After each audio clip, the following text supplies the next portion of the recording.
So తర్వాత ఈ song తర్వాత ఎప్పుడు మ్యూజిక్ సరిగమప సూపర్ సింగర్స్ ఇలా ఆడిషన్స్ జరుగుతూనే ఉంటాయి, మన వాళ్ళని ఎంకరేజ్ చేస్తూనే ఉంటారు. సో ఫోక్ సాంగ్ కూడా కొన్ని కార్యక్రమాలు జరుగుతుంటాయి. ఎప్పుడైనా అటెండ్ అయ్యారా?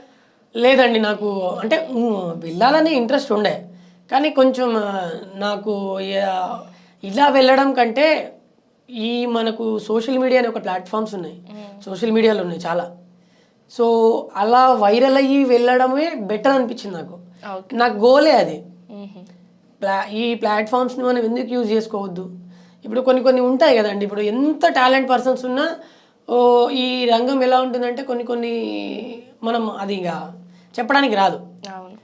సో కొన్ని పర్సనల్స్ ఇష్యూస్ ఉంటాయి, సో దానివల్ల ముందుకు వెళ్ళలేము. సో ఇది ఈ సోషల్ మీడియా ఎలా అంటే ఏది ఉంటే అదే బయటికి వస్తుంది. మనము మట్టిలో ఎక్కడ కూరుకుపోయి ఉన్నా అది మనల్ని బయటికి తీస్తుంది ఖచ్చితంగా. ఓకే.